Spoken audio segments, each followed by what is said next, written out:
Chùm nụ chọl bọ mọc rùm phơi Thưa oi chụp thlẹ Nơi bka snao Bka tránh Xó bọc rù Rò sát ổn đáy Tơ tam khai tật Rùm bịch nụ Ba son chơi dân cửa lệch Tơ can phùm nẹ nì sát mũi Đai miên stưng hầu chạ bọt chùm vinh Ba dân xâm lăng tới Ba son mình squat phùm nụ cho ba Dương pra hai chỉ kịch thà Phùm nụ cứ chỉ có mùi Đai công bông tại ổn đáy Nơi lớp tây tật anh chân Tam bật tới côn phùm nụ Cứ chỉ phùm nẹ nì sát Đai pra chìa bồ rõn Pra cóp mốc rạ bó thua chùm ca Prom tiếng đam đầm nắm Nâng nì sát trái chìa pra chăm nụ anh Nơi khăn phùm Miên vót bò ràn mùi Đai miên pra song công nữ Pra hai chìa đó pra ong Vót ní Ban sang song lắng chọp nâng khmai mọt stưng Chùm nạch ai pra chìa bồ rõn Bộ con có tay cho nông khní từ thua bọn trán có phong đai Nè rồi đầy tực lạng Nẹ phùm Bộ có tay cho nông khní từ nè xa trây Khla có chong xâm túi Khla có bóng xâm nành Chùm này ai khla tiết Có bán rì mông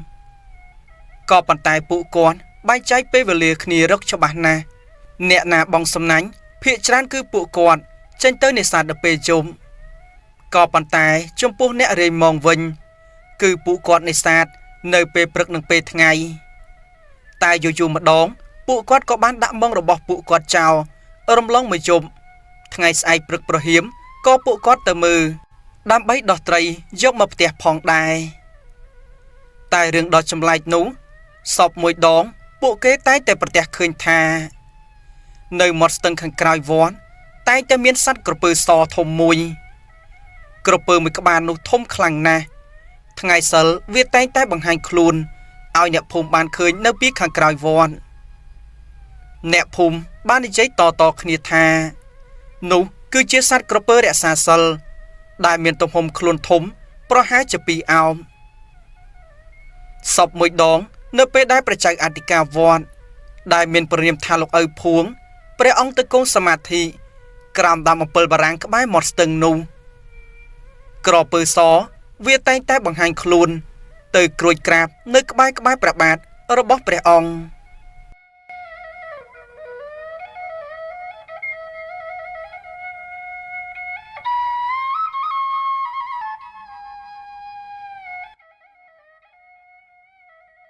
Nẹ sọc nẹ phúm Bộ kê rùa nơi sọc sàn khlang nà Ở rò hốt đọt ngày muối Srap ta miên rương trong lái có chạp đàm cát lang Nơi bê cơ bà pro lốm Pù máu Cót chạp đàm om tu cót bần tịnh Bọn đại từ tam stứng Đàm bấy bong xâm nanh Cài mọc pù máu Cót có chạp đàm om tu tự đo mọt stứng Đai sẵn thật nơi khăn cài vòn Côn sở lục mà nẹ Chứ một thai nị bựa Cầm lọc mà nẹ ní Ban rung nơi khăn vót tăng bì tôi Cài bì con Công bông ta rách thống Xong đại tự đong tật nơi khăn stứng Dọc mà chạ biếng nơi khăn vòn Nơi bê nụ Đói xa tay pro lục Rừng ngờ ngật đai tay hỏi Cọt srap tay pro tẹt khơi thà Miền srei mà nè Công bông tay om túc ai bù mau bong xâm nanh Rừng này trong lái khlang nà Srei mà nè nụ Nê bước mình đã thọp khơi nụ tê Trong này ai nơi khăn phùm rồi bỏ con Có mặt đai thọp khơi thà Miền mà nụ srei Miền mốc mót được chân này nụ đai Nê bước Yên thông rồi bỏ kế châu từ khăn tật bắn đá Ủa rồi chai con đi dây lẹp khai Tới cán bù màu bắn đá Dê bù Thằng ngày ní miên srei sạch mà ông tục oi tiết Thằng ngày ní mưa tới Bà có chạy bóng xâm nành bàn trầy tràn hỏi Tại bù máu Cót mắt bán chấp ở rõm chì mùi nâng xâm đấy Ở bó này bữa bán đi dây nụ tê Bù thà cót Công bông tới tiên xâm nành cót bắn tịnh Chành mọc bị khăn tận Nơi bê đại con tiên xâm nánh chành mọc Có bán khơi thà Mùi xâm nánh ní cướp tức rồi bọc quạt hỏi Trây so bọc bru Nơi bê nụ Cót chấp đám lực xâm nánh rồi bọc quạt Dọc ta đã lơ rồi niếp kre tú Hai có chấp đám dọc chương ta thẹ tật bần tịnh Xong đáy ta can mọt trang Nơi khăn bê nụ Cót prăng ta thẹ tật Đám bày ở tù quạt khắt mà can trang đai Tai rừng của ngol nú Tục rồi bóc quát có chạp đàm រសាត់ចេញពីមាត់ច្រាំងបន្តិចម្ដងពូម៉ៅដោយសារតែមានចិត្តងឿងឆ្ងល់គាត់ក៏ចាប់ផ្ដើមក្រោកឡើងរួចហើយយកច្រវារបស់គាត់ទៅកៅជុំវិញទូកក្រែងលោមានមងរបស់អ្នកភូមិបានជាប់ជាមួយនឹងចង្កូតទូករបស់គាត់បន្ទាប់ពីគាត់យកច្រវាទៅវាសខាងឆ្វេងវាសខាងស្ដាំក៏ប៉ុន្តែมันបានប៉ះជាមួយនឹងមងឬក៏សន្ទូចរបស់អ្នកភូមិនោះទេតែទូករបស់គាត់ចេះតែរសាត់ឆ្ងាយពីច្រាំងលឿនទៅខណៈពេលនោះនាយបឿក៏មកបានដងទឹកនៅក្នុងស្ទឹងមួយជើងទៀតស្រាប់តែពេលនោះគេបានប្រទះឃើញថាស្រីក្រមុំដែលកំពុងតែអង្គុយនៅលើទូករបស់ពូម៉ៅនោះស្រាប់តែប្រែមុខមាត់អំបាញ់មិញនេះគឺជាស្រីស្អាតមានសក់វែងអន្លាយមានមុខមាត់សក្បោះគួរឲ្យស្រឡាញ់រំពេចនោះស្រាប់តែបានឃើញថានាងមានកៅភ្នែកពណ៌ក្រហមសម្បុរពណ៌ខៀវហាក់ដូចជាមានស្លែដោះកាន់ជាប់ពេញខ្លួនឃើញរឿងចម្លែកដូច្នោះនាយបឿគេក៏បានស្រែកទៅកាន់ពូម៉ៅថាណែពូឆាប់អមទុកមកខាងវិញមកមើលទៅដូចជាមិនស្រួលទេឲ្យលឿនឡើងនៅពេលនោះពូម៉ៅក៏ស្ដាប់មិនឮនោះទេដោយសារតែសំឡេងខ្យល់បានបក់មកខ្លាំងប៉ះជាមួយនឹងត្រចៀកម្យ៉ាងទៀតទូករបស់គាត់ក៏បានរសាត់ឆ្ងាយចេញពីមាត់ច្រាំងហើយដែរទូករសាត់កាន់តែលឿនចំណែកអាមេក៏កាន់តែងងឹតនៅក្នុងពេលនោះពូម៉ៅគ្មានអារម្មណ៍ដោះត្រីចេញពីសំណាញ់នោះទេក្នុងចិត្តគាត់ចាប់ផ្ដើមផិតភ័យឡើងខណៈពេលនោះស្រាប់តែគាត់បានឃើញភ្នែកពណ៌ក្រហមកំពុងតែបណ្ដែតក្បែរកែមទូករបស់គាត់ពូម៉ៅឆ្ងល់ណាស់គាត់ក៏បានយកចុងច្រវារបស់គាត់ទៅចាក់តិចរំពេចនោះស្រាប់តែចុងច្រវារបស់គាត់បានទៅប៉ះជាមួយនឹងអ្វីមួយហាក់ដូចជាក្បាលរបស់មនុស្សតែតាមពិតទៅនោះមិនមែនជាក្បាលរបស់មនុស្សនោះទេវាជាក្បាលរបស់ព្រាយទឹកមួយក្បាលដែលមានចង្កូមស្រួច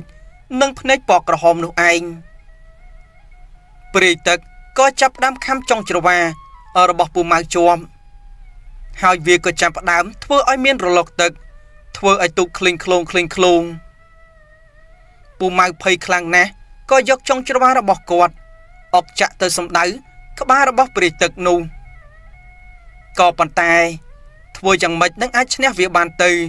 ព្រោះថាពេលនេះគាត់កំពុងតែនៅលើទឹករំពេចនោះទូកកាន់តែឃ្លីងឃ្លោងចំណែកឯរលកក៏កាន់តែខ្លាំងឡើងព្រាយទឹកក៏ចាប់ផ្ដើមវាឡើងទៅលើទូករួចឆោយអស់ពូម៉ៅទម្លាក់ចូលទៅក្នុងទឹកបាត់ទៅចំណែកឯនាយបឿដែលជាកូនសិស្សលោកវិញគេបានទៅឈរសម្លឹងទិដ្ឋភាពដែលពូម៉ៅជ្រួចច្របល់នោះតាំងពីពូម៉ៅនៅលើទូករហូតដល់គាត់ធ្លាក់ចូលទៅក្នុងទឹកក៏ប៉ុន្តែពេលនោះដោយសារតែមេឃងងឹតហើយនាយបឿគេមើលមិនឃើញថាអ្វីជាអ្នកធ្វើឲ្យពូម៉ៅធ្លាក់ចូលទៅក្នុងទឹកនោះទេបន្ទាប់ពីមួយសន្ទុះក្រោយមកនាយបឿមិនបានឃើញថាពូម៉ៅតាំងទូកឡើងទៅលើវិញរឿងនោះបានធ្វើឲ្យនាយបឿភ័យយ៉ាងខ្លាំងក្រោយមកគេក៏ចាប់ដើមទម្លាក់ធុងចោះលែងរែកទឹកយកទៅចាក់ក្នុងពាងនាយបឿក៏ប្រញាប់ប្រញាល់រត់ទៅប្រាប់ព្រះចៅអធិការវត្ត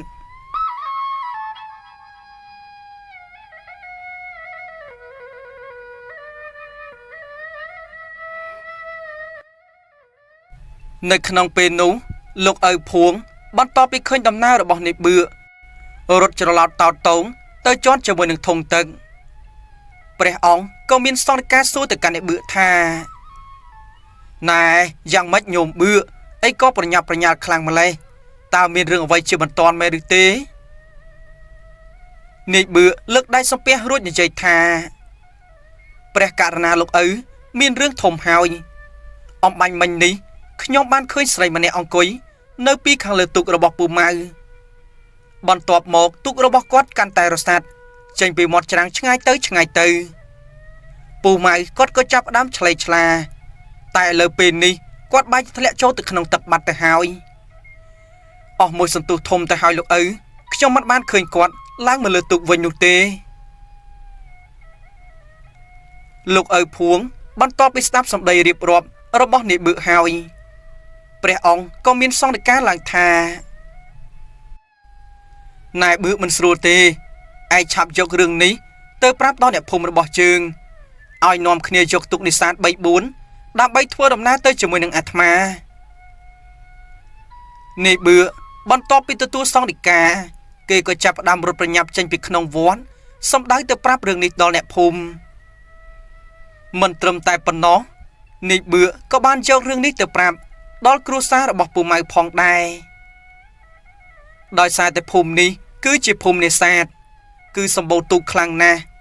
ត្រឹមតែមួយសន្ទុះស្រាប់តែមានទូក 4-10 ក៏ចាប់ផ្ដើមមកដល់ខាងក្រោយវត្តរំពេចនោះលោកឪក៏ចាប់ផ្ដើមនាំគ្នាទូកសម្ដៅទៅកាន់ទូកពូម៉ៅដែលកំពុងតែរសាត់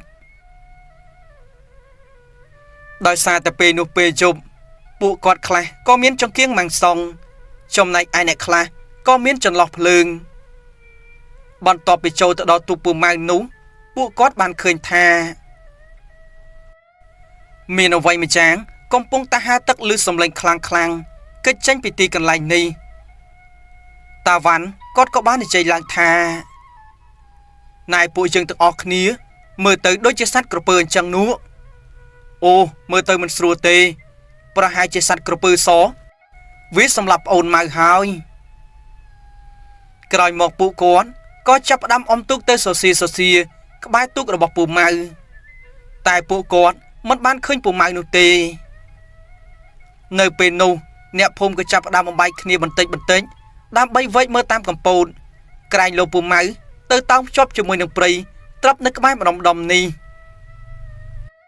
មនុស្សម្នាបានស្រែកហៅពូម៉ៅលឺលាន់សំឡេងអឹងកង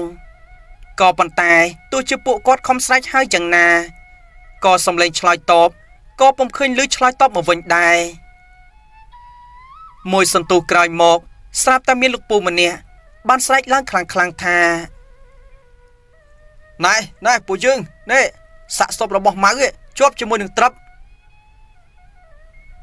សំឡេងមួយនោះបានធ្វើឲ្យអ្នកភូមិភ្ញាក់ផ្អើលយ៉ាងខ្លាំងក្រោយមកពួកគាត់ក៏ចាប់ផ្ដើមទូកជាមួយនឹងព្រះសង្ឃសម្ដៅទៅកាន់ត្រឹបនោះដោយសារតែត្រឹបមានសុទ្ធតែបន្លាផ្ដៅទើបធ្វើឲ្យសាកសពរបស់ពូម៉ៅទៅជាប់ជាមួយនឹងបន្លានោះមិនអាចរសាត់ទៅឆ្ងាយ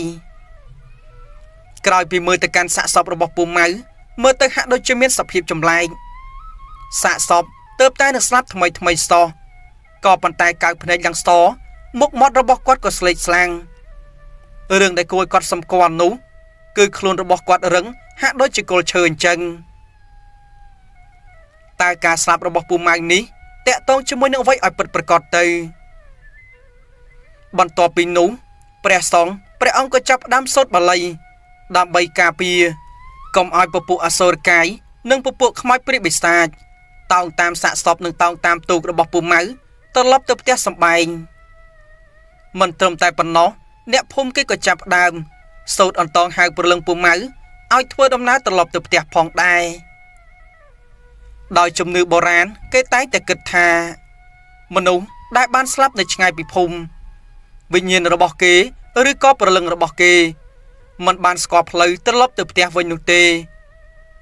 ដើម្បីកុំឲ្យដួងព្រលឹងខ្លាចទៅជាដួងវិញ្ញាណអនាថា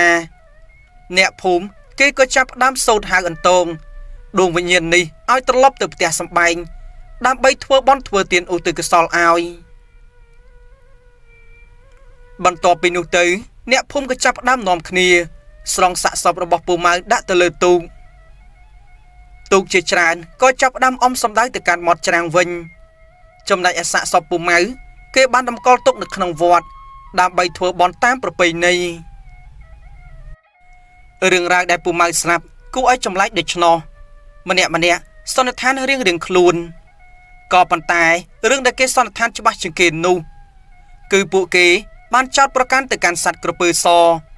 ដែលតែងតែបង្ហាញខ្លួននៅពីខាងក្រោយវត្តនោះឯងតាវ៉ាន់គាត់ក៏បាននិយាយឡើងថាអើយខ្ញុំគិតថាគ្មានអ្វីក្រៅពីសត្វក្រពើសនោះទេ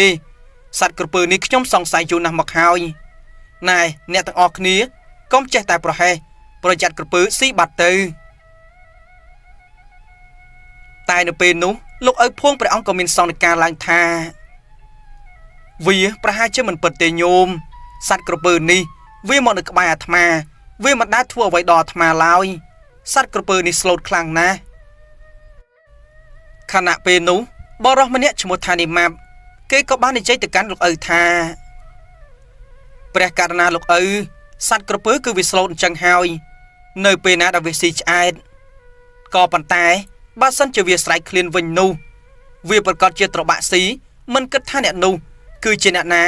ឬក៏ជាម្ចាស់វាអ្វីនោះទេខ្ញុំយល់ស្របតាមសម្ដីរបស់តាវ៉ាន់ពូម៉ៅស្លាប់ដោយសារតែសត្វក្រពើពិតជាមិនខានក្រពើនេះច្បាស់ណាស់វាគឺជាក្រពើព្រាយក្រោយពីស្ដាប់ការរៀបរាប់របស់នីម៉ាប់បានក្បោះក្បាយដូច្នោះអ្នកភូមិនៅក្នុងភូមិក៏ចាប់ផ្ដើមដាក់ការសង្ស័យទៅលើសត្វក្រពើនេះដែរក៏ប៉ុន្តែនៅពេលនោះគេក៏ចាប់ផ្ដើមធ្វើបន់ឲ្យពូម៉ៅដោយគ្មានអ្នកណាបានគិតអ្វីច្រើនបន្តទៀតនោះទេបន្ទាប់ពីពូម៉ៅបានស្លាប់នៅក្នុងការនេសាទពេលយប់អ្នកភូមិគេក៏បានស្ងាត់ចេញទៅនេសាទពេលយប់អស់រយៈពេលប្រហែលជាមួយសប្តាហ៍ទៅ2សប្តាហ៍ដែរ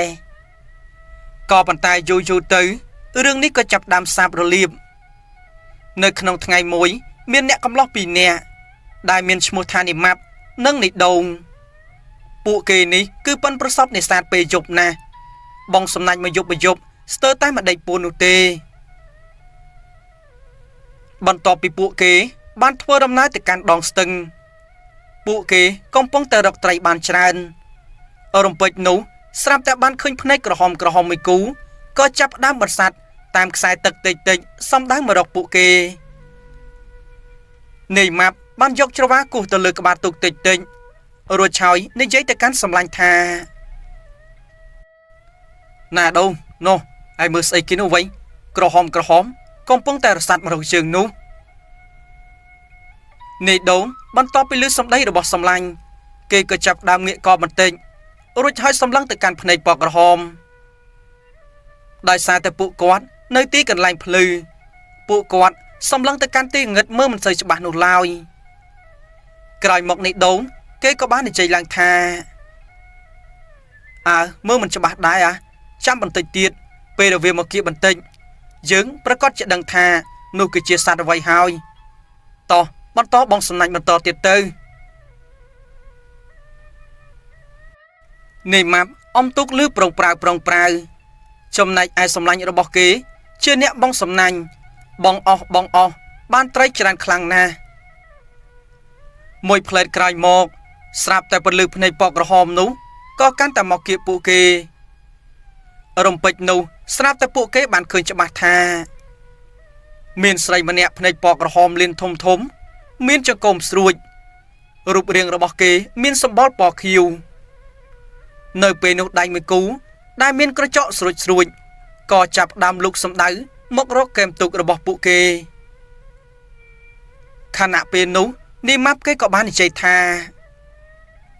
ណែវើយអាដូងមិនស្រួលទេនេះដូចជាខ្មោចទឹកវើយដូចជាខ្មោចទឹកអ្នកទាំងពីរនាក់ក៏ចាប់ដើមទាញច្រវារៀងខ្លួនទៅវាយសំពងលើខ្មោចទឹកនោះរំពេចនោះស្រាប់តែខ្មោចទឹកបានជ្រមុជចូលទៅក្នុងទឹកបាត់ពួកអ្នកទាំងពីរបានមកឈរទល់ខ្នងគ្នាក្រឡេករកមើលឆ្វេងស្ដាំខណៈពេលនោះភាពផិតភ័យក៏ចាប់ផ្ដើមកើតឡើងនីម៉ាប់បាននិយាយទៅកាន់នីដូងថាណែវើយអញសង្ស័យថាពូម៉ៅស្លាប់ថ្ងៃមុនគឺដោយសារតែវានេះដែរមិនស្រួលទេត្រូវតែប្រុងប្រយ័ត្នបន្តិចវើយកុំឲ្យវាឡើងមកលើទូកបានសោះអ្នកទាំងពីរនាក់បានយាច្រវាចាំព្រោះភ័យខ្លាចថាព្រៃទឹកនោះវាមកឡើងលើទូករបស់ពួកគេមួយសន្ទុះក្រោយមកស្រាប់តែមានរលកធំព្រៃទឹកក៏ចាប់ផ្ដើមហាទឹកបង្កើតជារលកឡើងក្រោយមកទូករបស់ពួកគេក៏ចាប់ផ្ដើមក្លែងក្លងមិនបានប៉ុន្មានស្រាប់តែព្រៃទឹកបានលោតចេញមកពីក្នុងទឹករួចហើយចាប់អ្នកទាំងពីរនេះជ្រមុជចូលទៅក្នុងទឹកបាត់ទៅព្រៃទឹកនេះ វាមិនបានស៊ីសាច់ឬក៏ជញ្ជក់ឈាមនោះទេគឺវាស្របយកដួងវិញ្ញាណរបស់មនុស្សមិនដឹងថាវាមានមូលហេតុអ្វីនោះឡើយ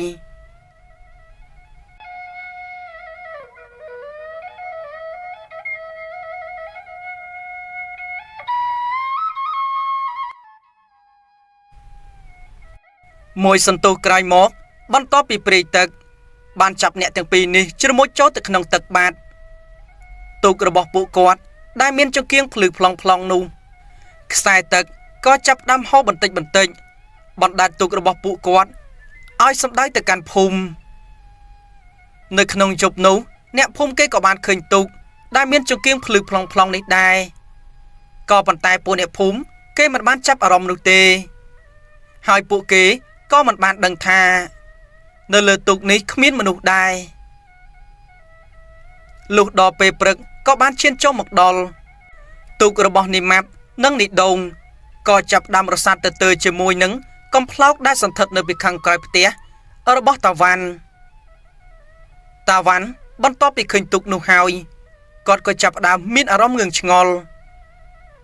ក្រោយមកតាវ៉ាន់គាត់ក៏ចាប់ផ្ដើមអមទូកគាត់តិចសំដៅមកកាន់ទូកមួយនេះទូកនេះគឺគ្មានមនុស្សទេចំណែកឯពន្លឺចង្កៀងម៉ាំងសុងក៏មិនទាន់រលត់ដែរដោយសារតែឃើញទូកអត់មនុស្សដូច្នោះតាវ៉ាន់គាត់ក៏ចាប់ផ្ដើមអស់ទូកនោះចូលទៅក្នុងផ្ទះរបស់គាត់ក្រោយពីឃើញសម្ភារៈគាត់ក៏បានកត់សម្គាល់ថាទូកនេះគឺជាទូករបស់នីដូងនិងនីម៉ាប់នោះឯងនៅពេលនោះតាវ៉ាន់ភ័យខ្លាំងណាស់គាត់ចាប់ផ្ដើមយកដំណឹងទាំងអស់នេះទៅប្រាប់ដល់អ្នកភូមិទាំងអស់គ្នាក៏ចាប់ផ្ដើមផ្ដល់ដំណឹងនេះទៅដល់ឪពុកម្ដាយអ្នកកំឡោះទាំងពីរអ្នកនេះផងដែរឪពុកម្ដាយនីម៉ាប់និងនីដូងចាប់ផ្ដើមស្រែកទ្រហោយំដោយសារតែពួកគាត់បានបាត់កូនប្រុសតាំងពីយប់ម្លេះសពមួយដងរៀងយប់បន្តិចពួកគេបានធ្វើដំណើរត្រឡប់ទៅផ្ទះវិញហើយក៏ប៉ុន្តែយប់មិញនេះយប់ជ្រៅណាស់ហើយនៅតែមិនទាន់ឃើញពួកគេត្រឡប់ទៅផ្ទះទៀតឪពុកម្ដាយរបស់អ្នកកំឡោះទាំងពីរអ្នកនេះបាននៅរងចាំកូនរហូតដល់មេឃភ្លឺក៏ប៉ុន្តែនៅតែមិនទាន់ឃើញវត្តមានអ្នកទាំងពីរនាក់ធ្វើដំណើរត្រឡប់ទៅផ្ទះគាត់បានដើរសួរគេតាំងពីព្រឹកព្រលឹមក៏ប៉ុន្តែគ្មានអ្នកណាបានឃើញកូនប្រុសរបស់គាត់នោះទេរហូតដល់ពួកគាត់បានទទួលដំណឹងពីអ្នកភូមិបានទៅប្រាប់ថាទូកកូនប្រុសរបស់គាត់បានរសាត់មកជាប់នឹងកំប្លោកដែលសន្ធិដ្ឋនៅក្រោយផ្ទះរបស់តាវ៉ាន់នេះឯងខណៈពេលនោះពួកគាត់ក៏ចាប់ផ្ដើមស្រែកទ្រហោយំចំណែកឯអ្នកភូមិក៏ចាប់ផ្ដើមនិយាយថាមិនដឹងថាជាអ្វីឲ្យពិតប្រាកដទេជាអ្នកសម្លាប់ពួកគេទាំងពីរនាក់នេះកាលពីប៉ុន្មានថ្ងៃមុនពូម៉ៅបានស្លាប់ម្នាក់ហើយតែឥឡូវនេះស្រាប់តែមានមនុស្សពីរនាក់ទៀតបាត់ខ្លួនមិនដឹងថារស់ឬក៏ស្លាប់ឡើយតាវ៉ាន់គាត់ក៏បាននិយាយឡើងខ្លាំងថាខ្ញុំច្បាស់ថាអាសត្វក្រពើដែលគឺជាព្រៃក្រពើពណ៌សនៅខាងក្រោយវត្តនឹងឯងមិនបានទេទៅរកគ្រូមន្តអាគមមកកំចាត់វាចោលទៅបន្ទាប់ពីពួកគេបានលើសម្ដីរបស់តាវ៉ាន់បាននិយាយដូចនេះអ្នកភូមិគេក៏ចាប់ផ្ដើមធ្វើដំណើរទៅឆ្ងាយទៅស្វែងរកគ្រូមន្តអាគមម្នាក់ដែលល្បីល្បាញខាងមន្តអាគមគាថាមិនយូរប៉ុន្មានពួកអ្នកភូមិក៏បានជួបប្រទះជាមួយនឹងគ្រូអាគមម្នាក់ដែលមានឈ្មោះថាលោកគ្រូផាតនេះគឺជាអ្នកចេះអាគមខ្លាំងក្លាពូកែពិតមែនមិនមែនគ្រូលេងសើចបោកបញ្ឆោតយកតែលុយនោះទេបន្ទាប់ពីចូលមកដល់ភូមិគ្រូផាតគាត់ក៏បានសួរទៅកាន់អ្នកភូមិថាណែអ្នកទាំងអស់គ្នាតើសត្វក្រពើនោះវាតែងតែបង្ហាញខ្លួននៅទីកន្លែងណាហើយនៅក្នុងពេលណាដែរនៅពេលនោះតាវ៉ាន់គាត់ក៏បាននិយាយឡើងថាលោកគ្រូសត្វក្រពើសនោះតែងតែបង្ហាញខ្លួននៅមាត់ស្ទឹងខាងក្រោយវត្តម្យ៉ាងទៀតនាពេលរសៀលឬក៏ក្បែរប្រលប់ឲ្យតែលោកឪតាំងសមាធិនៅក្បែរមាត់ស្ទឹងនោះវាតែងតែបង្ហាញខ្លួនមកហើយលោកគ្រូផាតក្រោយពីស្ដាប់សម្ដីរបស់តាវ៉ាន់បន្ទាប់ពីនោះទៅគាត់ក៏ចាប់ផ្ដើមនាំអ្នកភូមិ ធ្វើដំណើរសម្ដេចទៅកាន់វត្តអារាមនៅពេលនោះលោកឪភួងហាមឃាត់មិនឲ្យអ្នកភូមិចូលទៅចាប់សត្វក្រពើនោះទេព្រោះព្រះអង្គបានដឹងថាក្រពើនេះគឺជាក្រពើរក្សាសិលហើយតាមស្ដាប់សង្ឃដីការបស់ព្រះចៅអធិការវត្តចាស់ៗបានមានសន្និការតគ្នាថាសត្វក្រពើមួយក្បាលនេះមានអាយុកាលរាប់រយឆ្នាំមកហើយតាមមើលទៅវាប្រហែលជាពពួកទេវតាឬក៏ជាពពួកសត្វមកការពារនៅក្នុងដែនទឹករបស់គាត់តែអ្នកភូមិមិនបានស្ដាប់សង្ឃដីការបស់លោកឪនោះទេម្នាក់ខិតខំប្រកែកឆ្មៀតផ្លូវដើម្បីឲ្យលោកគ្រូផាតចូលទៅក្នុងវត្តដោយសារតែសម្លេងអ្នកភូមិខ្លាំងជាងព្រះសង្ឃក៏មិនហ៊ានតវ៉ាអ្វីដែរក្រោយមកព្រះអង្គក៏ចាប់ផ្ដើមនិមន្តទៅកាន់ក្រោយវត្តជាមួយនឹងអ្នកភូមិនោះទៅបន្ទាប់ពីទៅដល់លោកគ្រូផាតក៏ចាប់ផ្ដើមលូកដៃចូលទៅក្នុងថង់យាមហើយបានអង្គុយធ្វើជាសមាធិនៅក្បែរមាត់ស្ទឹងនោះមួយសន្ទុះធំក្រោយមកស្រាប់តែសត្វក្រពើសចាប់ផ្ដើមបណ្ដែតខ្លួនតិចដែលមានពន្លឺភ្នែកពណ៌ខៀវសត្វក្រពើនោះក៏ចាប់ផ្ដើមឡើងចេញពីក្នុងទឹកហើយវាសំដៅតិចសំដៅទៅកាន់លោកគ្រូផាតក្នុងចិត្តរបស់សត្វក្រពើវាបានគិតថាតាផាតនេះគឺជាអ្នករក្សាសិលគឺជាអ្នករក្សាអបោសុតមកតាំងសមាធិរកទីកន្លែងស្ងប់ស្ងាត់ក្រោយមកក្រពើក៏បានវាតិចទៅក្បែរបាតជើងរបស់គ្រូរំពេចនោះគ្រូផាតគាត់ក៏ចាប់ផ្ដើមទាញកាំបិតអាគមចេញពីក្នុងថង់យាម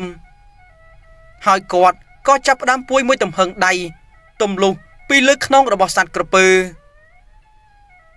សត្វក្រពើបន្ទាប់ពីត្រូវមួយកាំបិតក៏ចាប់ផ្ដើមមានការឈឺចាប់រួចហើយក៏ប្រះខ្លួនចូលទៅក្នុងទឹកវិញទៅ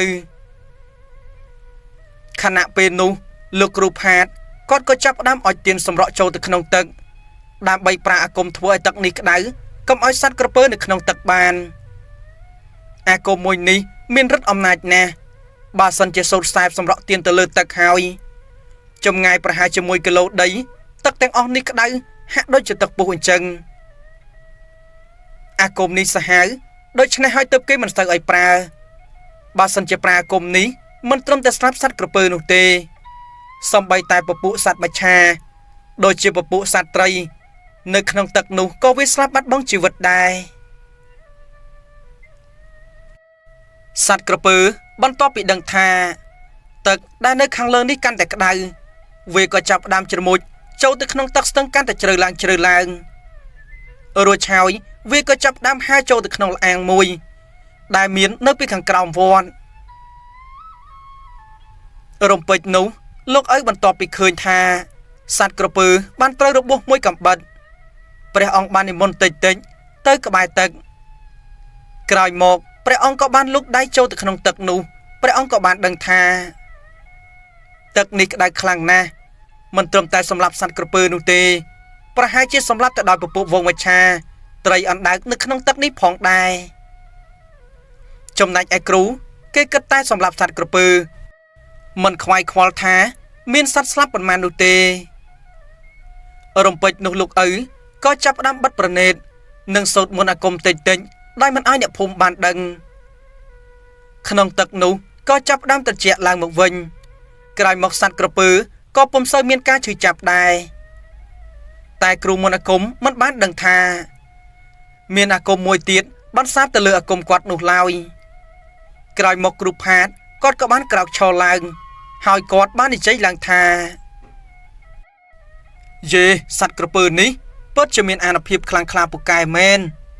សំបីតែមន្តអាគមធ្វើឲ្យទឹកក្តៅហើយក៏វានៅតែអាចទ្រាំបានទៀតនឹងហើយអ្នកភូមិទាំងអស់គ្នាវាត្រូវរបួសធ្ងន់ហើយមើលទៅវាលែងហ៊ានមកធ្វើបាបទៅដល់អ្នកភូមិទៀតដែរខ្ញុំវិលត្រឡប់ទៅផ្ទះវិញហើយបើសិនជាមានរឿងរ៉ាវអ្វីបន្តទៀតមួយរយៈក្រោយសូមអ្នកទាំងអស់គ្នាទៅជួបខ្ញុំចោះអ្នកភូមិទាំងអស់គ្នាសប្បាយចិត្តណាស់បន្ទាប់ពីឃើញថាលោកគ្រូបានចាក់ត្រូវសត្វក្រពើនោះឲ្យមានរបួសអ្នកភូមិគេក៏បានយកប្រាក់មួយចំនួនធំឲ្យទៅកាន់លោកគ្រូផាតក្រោយមកលោកគ្រូផាតក៏បានធ្វើដំណើរចេញពីក្នុងវត្តនេះត្រឡប់ទៅកាន់ស្រុកភូមិគាត់វិញទៅក្រោយមករឿងមនុស្សស្លាប់ដែលបានដេកស្ដោកស្ដឹង ហាក់ដូចជាគល់អស់នោះក៏មិនបានស្ងប់ស្ងាត់ដែរវាកាន់តែកើតឡើងខ្លាំងជាងមុនទៅទៀតមិនជឿប៉ុន្មានតាវ៉ាន់គាត់ក៏ចាប់ផ្ដើមធ្វើដំណើរទៅផ្ទះរបស់លោកគ្រូផាតអញ្ជើញគាត់មកសាជាថ្មីបន្ទាប់ពីលោកគ្រូវ៉ាន់បានមកដល់គាត់មានចិត្តក្តៅក្រហាយជាមួយនឹងសត្វក្រពើសនេះណាស់ក្រោយមកគាត់ក៏ចាប់ផ្ដើមនិយាយទៅកាន់អ្នកភូមិថាណែអ្នកទាំងអស់គ្នាយប់នេះខ្ញុំនឹងធ្វើដំណើរដោយជិះទូកទៅចាំសម្លាប់សត្វក្រពើនោះនៅកណ្ដាលស្ទឹងតែម្ដងតើអ្នកណាស្ម័គ្រចិត្តទៅអមទូកឲ្យខ្ញុំទៅនៅពេលនោះតាវ៉ាន់គាត់ក៏បាននិយាយឡើងបាទលោកគ្រូខ្ញុំសុខចិត្តទៅអមទូកឲ្យលោកគ្រូឲ្យតែលោកគ្រូកុំចាត់អាព្រាយក្រពើនោះបានវេលាពេលយប់ក៏បានឈានចូលមកដល់នៅក្នុងពេលនោះតាវ៉ាន់ក៏ចាប់ផ្ដើមរៀបចំចុងគៀងម៉ាំងសុងចំណែកឯលោកគ្រូក៏ចាប់ផ្ដើមរៀបចំសម្ភារៈអាគមនិងមានសំណាញ់ទៅជាមួយផងដែរនៅពេលយប់គាត់ក៏បានបន្លំខ្លួនធ្វើជាអ្នកនេសាទអមទូកទៅកាន់កណ្ដាលស្ទឹងដែលជាទីកន្លែងដែលពួកគាត់តែងតែបានជួបសត្វក្រពើសបង្ហាញខ្លួននោះឯងក៏ប៉ុន្តែដល់យប់បន្តិចស្រាប់តែក្បាលមួយដែលមានពន្លឺភ្នែកពណ៌ក្រហមក៏ចាប់ផ្ដើមរសាត់មករកពួកគាត់តាវ៉ាន់គាត់ក៏បាននិយាយឡើងថាលោកគ្រូនោះគឺជាព្រៃក្រពើហើយលោកគ្រូវាសំដៅមករកជើងហើយខណៈពេលនោះលោកគ្រូផាតគាត់ក៏បាននិយាយថាកុំជ្រួចច្របល់ពេកនៅឲ្យស្ងៀមសិនទៅខ្ញុំចាប់សំណាញ់សិនក្រោយមកលោកគ្រូផាតគាត់ក៏ចាប់ផ្ដើមចាប់សាច់សំណាញ់រួចហើយសូត្រផ្លុំមុនអាគមរបស់គាត់ទៅលើសាច់សំណាញ់នោះត្រឹមតែមួយសន្ទុះព្រាយនោះក៏ចាប់ផ្ដើមរសាត់មកជិតដល់ទូករបស់គាត់វាបំរុងសម្លាប់អ្នកទាំងពីរនាក់នេះក៏ប៉ុន្តែនៅពេលនោះលោកគ្រូផាតក៏ចាប់ផ្ដើមបងសំណាញ់សម្ដៅទៅកាន់ព្រាយគ្រាន់តែសំណាញ់ធ្លាក់ចូលទៅដល់ទឹកក្របដណ្ដប់ទៅលើខ្លួនព្រាយនោះភ្លាមព្រាយក៏ចាប់ផ្ដើមប្រកាច់ប្រកិនស្រែកលាន់ឮសំឡេងខ្លាំងសំឡេងនោះមិនមែនឮដល់តែពួកគាត់ទាំងពីរនាក់នេះទេសំឡេងរបស់ព្រាយទឹកបានឮទៅដល់អ្នកភូមិដែលកំពុងតែឈរចាំមើលពីខាងមាត់ច្រាំងផងដែរលោកគ្រូផាតបានដៃដោយសារតែមានការគ្រប់គ្រងពីអ្នកភូមិនៅពេលនោះគាត់ក៏ចាប់ផ្ដើមទាញកាំបិតអាគមចេញពីចង្កេះរួចឆាយលោតចូលទៅក្នុងទឹកសំពងចាក់ទៅលើព្រាយនោះមួយសន្ទុះក្រោយមកអ្នកទាំងពីរនាក់ក៏បានលិចបាត់ចូលទៅក្នុងទឹកចំណែកឯតាវ៉ាន់បានឆ្លេឆ្លានៅខាងលើទូកក្រោយមកនៅតែមិនទាន់ឃើញអ្វីមានប្រតិកម្មនោះទេតាវ៉ាន់បានទាញច្រវាអមទូកតិចដើម្បីគេចចេញពីទីនេះរំពេចនោះស្រាប់តែមានដៃមួយបានលូកចេញមកពីក្នុងទឹកតាវ៉ាន់បានយកចុងច្រវាទៅឆ្កឹះដៃនោះមើលតើជាដៃអ្វីតាមពិតទៅនោះគឺជាដៃរបស់លោកគ្រូផាតត្រូវស្លាប់បាត់បង់ជីវិតដោយសារតែព្រាយទឹកស្រូបយកដួងវិញ្ញាណរបស់គាត់បាត់ទៅហើយលោកគ្រូម្នាក់នេះបើសិនជានៅលើទូកប្រហែលជាគាត់នៅមានជីវិតតែគាត់បានចលត់ចុះចូលទៅក្នុងទឹកដោយជាយើងបានដឹងស្រាប់ហើយពពួកព្រាយទឹកវាមានអំណាចណាស់ពេលដែលវានៅក្នុងទឹក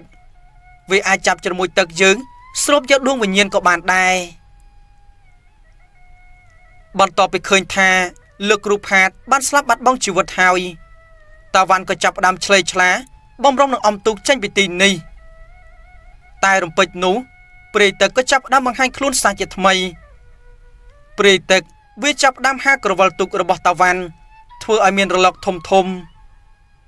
នៅពេលនោះទូករបស់គាត់ក៏ចាប់ផ្ដើមក្លែងឃ្លោងតាវ៉ាន់ភ័យរញ៉េរញ័ររកចាប់អ្វីក៏ចាប់មិនត្រូវដែរមិនបានប៉ុន្មានស្រាប់តែព្រាយទឹកមកទាញទូកតាវ៉ាន់ឲ្យក្រឡាប់ចុះចូលទៅក្នុងទឹកភ្លាមរំពេចនោះព្រាយទឹកក៏ចាប់ផ្ដើមលូកមកចាប់ជើងរបស់តាវ៉ាន់ដើម្បីទាញជ្រមុជទឹកតែដៃរបស់តាវ៉ាន់ព្យាយាមតោងកេមទុំជាប់ខណៈពេលនោះគាត់ក្រឡេកទៅក្រោយស្រាប់តែបានឃើញថាព្រាយទឹកសក់វែងមានភ្នែកធំកំពុងតែលូកដៃមកចាប់ស្មាគាត់តែនៅក្នុងរំពេចនោះស្រាប់តែមានសត្វក្រពើស ហាសំដៅមករកគាត់តែម្ដងតាវ៉ាន់ភ័យខ្លាំងណាស់មានព្រៃទឹកហើយថែមទាំងមានសត្វក្រពើសទៀតមើលទៅជប់នេះគាត់ប្រហែលជាមិនអាចរស់មានជីវិតបន្តទៀតនោះទេក៏ប៉ុន្តែរឿងដែលគាត់គិតនោះគឺខុសស្រឡះតាមពិតទៅសត្វក្រពើសគឺមកបង្ក្រាបទៅលើព្រៃទឹកនេះសោះក្រពើសបានខំជាមួយនឹងព្រៃទឹកនៅពេលនោះពួកវាប្រតបប្រតែងគ្នាបាច់ទឹកសំពងដោយសារតែព្រៃទឹកមិនអាចទប់ទល់ជាមួយនឹងសត្វក្រពើបានវាក៏ចាប់ផ្ដើមរត់ចេញពីទីនេះបាត់ទៅរំពេចនោះសត្វក្រពើសក៏ចាប់ផ្ដើមផុសចេញមកពីក្នុងទឹកតិចតិចត្រូវតាវ៉ាន់រួចហើយបានជូនគាត់ទៅដល់មាត់ច្រាំងតាវ៉ាន់ភ័យខ្លាំងណាស់ក៏បានលើកដៃសំពះហើយនិយាយទៅកាន់សត្វក្រពើថាខ្ញុំសូមអរគុណសត្វក្រពើសដែលបានជួយជីវិតរបស់ខ្ញុំនៅក្នុងពេលនោះអ្នកភូមិក៏បានឃើញថាសត្វក្រពើសបានជូនតាវ៉ាន់សម្ដៅទៅកាន់មាត់ច្រាំងដែរមើលទៅអ្នកសម្លាប់មនុស្សប្រហែលជាមិនមែនសត្វក្រពើទេវាគឺជាព្រៃទឹកខណៈពេលនោះលោកពូម្នាក់ក៏បានសួរទៅកាន់តាវ៉ាន់ថាchẳngមិនដែរតាវ៉ាន់ទៅសម្លាប់សត្វក្រពើហេតុអ្វីក៏បែរជាសត្វក្រពើជូនតែឯងត្រឡប់មកមាត់ច្រាំងវិញខ្ញុំដូចជាមិនយល់ទេតាវ៉ាន់គាត់ក៏បាននិយាយឡើងថាអោអ្នកភូមិទាំងឡាយអើយឲ្យខ្ញុំសុំទោសរឿងដែលខ្ញុំចោទប្រកាន់ទៅលើសត្វក្រពើសនោះគឺខុសហើយតាមពិតនៅក្នុងស្ទឹងរបស់ជើងនេះមានព្រៃទឹកមួយក្បាលមានមាឌធំមានសក់វែងអន្លាយមានភ្នែកពណ៌ក្រហមខ្ញុំឃើញច្បាស់ណាស់ជង្គង់របស់វាស្រួចអើយខ្ញុំភ័យស្ទើរតែលុះប្រលឹងស្លាប់បាត់ទៅហើយនៅពេលនោះស្រាប់តែសត្វក្រពើសបានត្រដូនយកសាកសពពីរយកមកឲ្យពួកគាត់សាកសពនោះគឺជាសាកសពរបស់នេដងនិងនេម៉ាប់នោះឯងដែលបានស្លាប់ដោយសារតែព្រៃទឹកបានស្រូបយកដួងវិញ្ញាណនោះអ្នកទាំងអស់គ្នាក៏ចាប់ផ្ដើមស្រែកយំម្ដងទៀតបន្ទាប់ពីដឹងច្បាស់ថានេម៉ាប់និងនេដងបានស្លាប់បាត់បង់ជីវិតទៅហើយមុនបងអ្នកភូមិបានគិតថាក្រែងលោកគេនៅមានជីវិតដោយតោងជាមួយនឹងកពតព្រៃឬក៏ត្រប់នៅកន្លែងណាមួយចំណែកឯសត្វក្រពើសនោះបន្ទាប់ពីជូនសាកសពអ្នកទាំងពីរមកដល់ផ្ទះវាក៏បានជ្រមុជចូលទៅក្នុងទឹកវិញទៅ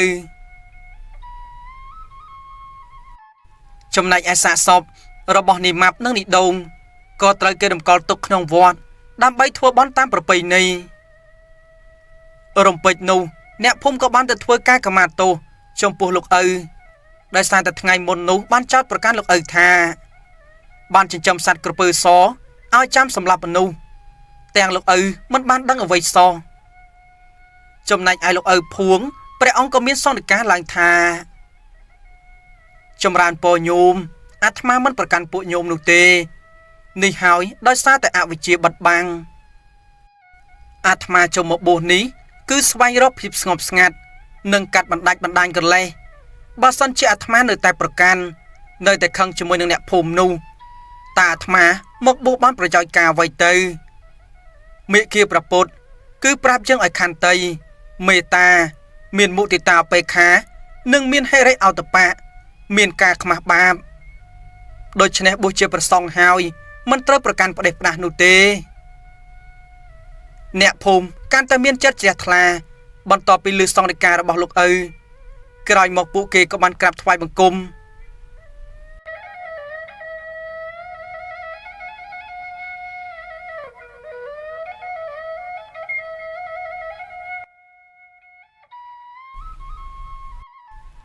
អស់រយៈពេល 2-3 ថ្ងៃពួកគេក៏ចាប់ផ្ដើមបូជាសាកសពអ្នកកំឡោះទាំងពីរនាក់នោះរហូតដល់ថ្ងៃមួយទៀតនាពេលថ្ងៃរសៀលស្រាប់តែមានលោកអម្នាក់នោះមានឈ្មោះថាអំដនប្រពន្ធរបស់គាត់បែរជាមិនស្រួលដោយសារតែប្រពន្ធរបស់គាត់មើលទៅហាក់ដូចជាប្រហែលជាមិនអាចរស់បាននោះទេគាត់ក៏ចាប់ផ្ដើមមកនិមន្តព្រះសង្ឃដើម្បីទៅសម្ដែងព្រះបរិត្តនិងសូត្រធម៌ឲ្យប្រពន្ធរបស់គាត់ក៏ប៉ុន្តែដោយសារតែផ្ទះតាដនត្រូវឆ្លងស្ទឹងព្រះភិក្ខុសង្ឃក្មេងៗព្រះអង្គមិនហ៊ាននិមន្តទៅឡើយដោយព្រះអង្គធ្លាប់បានឃើញថា ព្រាយទឹកបានសម្លាប់មនុស្សនៅក្នុងទឹកនេះអស់ជាច្រើននាក់នៅក្នុងពេលនោះតាដនគាត់ក៏បាននិយាយទៅកាន់ព្រះអង្គថាព្រះករណាភិក្ខុចុះព្រះចៅអធិការវត្តព្រះអង្គនិមន្តទៅណាហើយនៅពេលនោះព្រះភិក្ខុមួយអង្គក៏បានឆ្លើយតបថាចម្រើនពរញោមលោកឲ្យបាននិមន្តទៅបន់គេបាត់ហើយរសៀលបន្តិចមើលទៅប្រហែលជាថ្ងៃចិត្តលិចទើបព្រះអង្គត្រឡប់មកវិញ